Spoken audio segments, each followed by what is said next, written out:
عشان تحافظ على فلوسك من ضياع بتحطها في بنك او في اي مكان امان. بس تعمل ايه عشان تحافظ على معلوماتك؟ بص يا صديقي، مخ الانسان ده عامل زي الكمبيوتر، وفي منه زي الفلاشه 8 جيجا كده. ده والله مش غلط فيك، بس ده امكانيات كل واحد. فلو انت مثلا شخص بتقرا كتير، بتسمع بودكاست، بتشوف يوتيوب فيديوز، بتحاول تعمل معلومات على الانترنت او بتحب المعلومات عموما يعني، ولكن بتعاني ان مش كل المعلومات بتبقى موجوده لما بتيجي الوقت اللي انت عايز تستخدمها فيه، فتياجو فورتي حس بيك وعمل كتاب اسمه Building a Second Brain، وانا قريته وهقول لك بقى على الزتونه بقى في الكتاب. تياجو فورتي بيقول ان المخ الانسان مش معمول عشان يحافظ على كل المعلومات اللي بتخش له.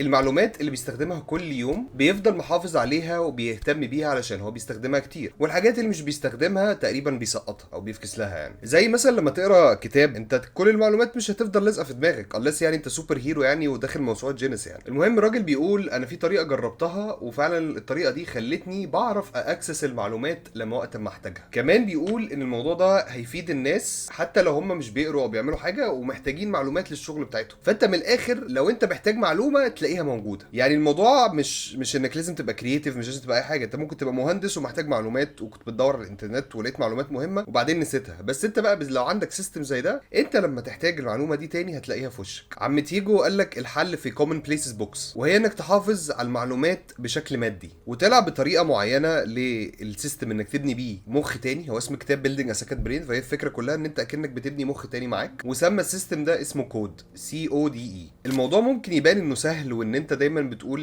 يا سيدي انا المعلومه فاكرها ولما احتاجها هتبقى تجيلي، والموضوع الناس بتكسل. بس صدقني لما تبتدي تجرب انك تحافظ على المعلومات دي ولما فعلا تحتاجها وتلاقيها هتفرق معاك قوي، وهتبتدي ساعتها تفهم ليه الموضوع ده مهم جدا ليك، زي ما تقول كان حاجه ناقصه في حياتك وانت حتى مش واخد بالك منها. خلينا ناخد كل حرف في كلمه كود. اول حرف هو السي، وسي معناها كابتشر، انك تقفش المعلومه. اصلا زي ما قلنا المخ مش جاهز ان هو يفضل اي معلومه تعدي عليه يخزنها وتفضل دايما موجوده وقت ما تحتاجها. هو بيركز بس على المعلومات المهمه اللي هو انت هتقدر بتستخدمها كتير. فالحل هنا في الكتاب ان هو بيقول لك اول حاجه، اول ما تخبط في اي معلومه انت حاسسها مفيده اكتبها في اي نوت، اكتبها في ابل نوتس، اكتبها في اي ابلكيشن بتاع نوتس، ان شاء الله في ورقه او قلم. المهم ان انت وانت سخن اكتبها، بس ما تعملش اي حاجه غير انك تكتبها في اي حته. وده فعلا ناس كتيره جدا مشهوره كانوا بيعملوها. يعني مثلا الفنان نور الشريف الله يرحمه ليه فيديو وهو بيحكي عن دوره في فيلم العار، وبيحكي ان هو ما كانش عارف يتقمص الشخصيه وان هو الموضوع كان صعب عليه جدا. كان عنده كراسه بيكتب فيها نوتس، وكان الكراسه دي بياخد فيها عن لقى ان فيها دور واحد شبه اللي هو الدور اللي هو هيعمله، ولما ابتدي يقرا النوتس دي عرف يتقمص الشخصيه وعرف يمثل الفيلم، والفضل كله بيقول ان هو يرجع للكراسه دي. فبالرغم ان هو عمل الشخصيه دي قبل كده هو تقريبا نسيها، ومش تقريبا هو نسيها. فلو لولا ان هو ما كانش كاتب اللي عمله في الدور ده قبل كده في الكراسه دي، كان مخه نسي ازاي يعمل حاجه زي دي، مع ان هو عملها قبل كده، ما المفروض تبقى متثبته.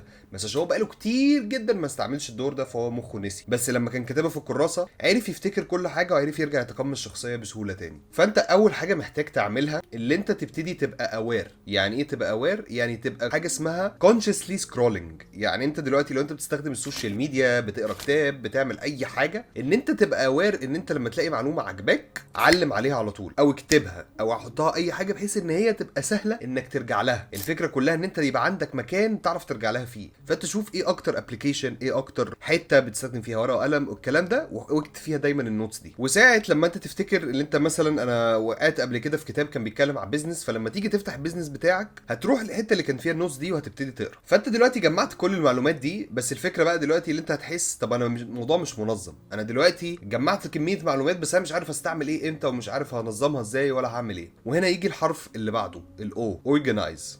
ودي بقى انك بتجمع المعلومات وبتبتدي بتنظمها بطريقه تخليها سهله انك توصل للمعلومه. تيجو بيقول ان اهم سؤال تساله لنفسك وانت بتنظم المعلومات دي هي انا امتى هحتاج المعلومه دي. وعلشان كده احسن حاجه تعملها انك تنظم المعلومات دي بناء على المشاريع او الشغل الخاص بيك انت. يعني انت مثلا لو بتقرا عن الحرب العالميه الاولى، فاي معلومه هتقراها او كتاب هتقراه او حاجه هتسمعها هتبقى تحت بند الحرب العالميه الاولى. مش تحط المعلومات اللي عن الكتاب مثلا اللي انت قلت في الحرب العالميه الاولى حته والبودكاست في حته تانية، لا انت تبتدي تجمعهم كلهم يبقوا في حته واحده. لما تنظمها بالطريقه دي هيبقى سهل جدا انك ترجع لهم وقت ما تحتاجهم. كل اللي عليك تعمله انك تفتح الفايل وهتفتح المكان اللي فيه المعلومات دي وتروح تقراها على طول. انا ميال الصراحه في الحته دي انك تستخدم النوتس والحاجات دي، حاول تعملها ديجيتال، حتى لو انت زي حالاتي بتحب الورقه والقلم، بس اللي انت تعملها على ديجيتال نوتس اب زي ابل نوتس، او انك تعملها على نوشن، او انك تعملها على الحاجات دي، فكرتها ان انت حتى وانت بعد ما تنظم المعلومات انت ممكن تبقى بتدور كمان على حته صغيره في المعلومه. يعني انت مثلا دلوقتي في الحرب العالميه الاولى عندك وينستون تشرشل مثلا، انت عايز تدور على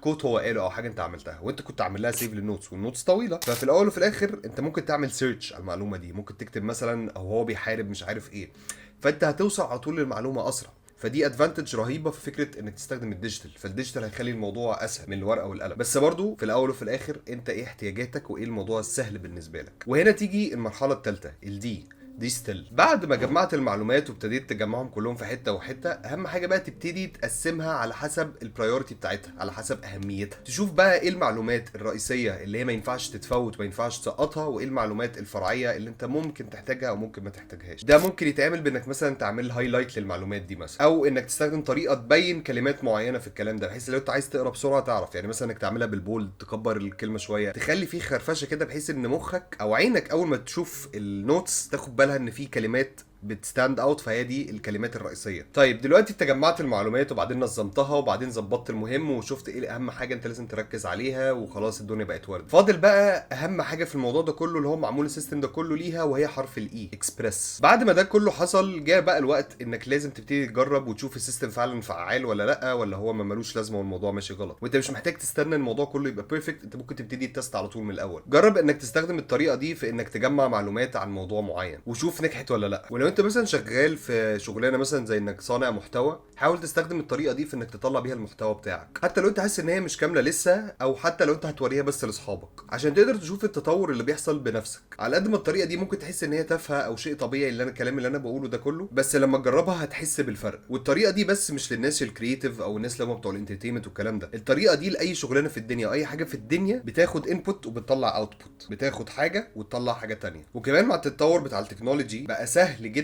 انك تعرف تبني السيستم، انك تعرف تخلي عندك زي مخ تاني باستخدام الكمبيوتر، تستخدم الكمبيوتر عشان يبقى هو مخك التاني. فمهما كان الموضوع اللي انت شغال فيه، الشغلانه شغال فيها، الباشن انت عايز تعمله، عايز تفتح بيزنس، عايز تبقى كرييتيف، عايز تبقى انفلونسر، انت شغال في مجال الهندسه، شغال في مجال الطب، صدقني الموضوع ده هيديك ادفانتج رهيبه، عشان انت دايما عندك اكسس للمعلومات مش عند الناس التانيه، عشان كل الناس التانيه بتنسى المعلومات ومش عارفه ازاي تحافظ عليها. فدي حاجه انا ابتديت اعملها، وحاجه ابتدت تفرق معايا جدا في حياتي، وابتدت تنظم لي حياتي، ومبقتش بسقط حاجات كتيره زي زمان. وده علشان انا بطلت اخلي مخي استخدمه ان هو يحافظ على المعلومات، بس ان هو يستخدم المعلومات. ابتديت اخلي المخ التاني بتاعي هو بتاع المعلومات، ولسه ببيلد السيستم ده وهفضل ابيلد في السيستم ده طول ما انا عايش. فدي نصيحتي، انك حاول تستخدم الكمبيوتر، حاول تستخدم التكنولوجي على اساس ان هي تسهل حياتك مش تصعب حياتك. اتمنى يكون الفيديو ده عجبكم. هسيب هنا ملخص كتاب الاب الغني الاب الفقير، ويا رب يعجبكم هو كمان، ونشوفكم في فيديو جاي ان شاء الله.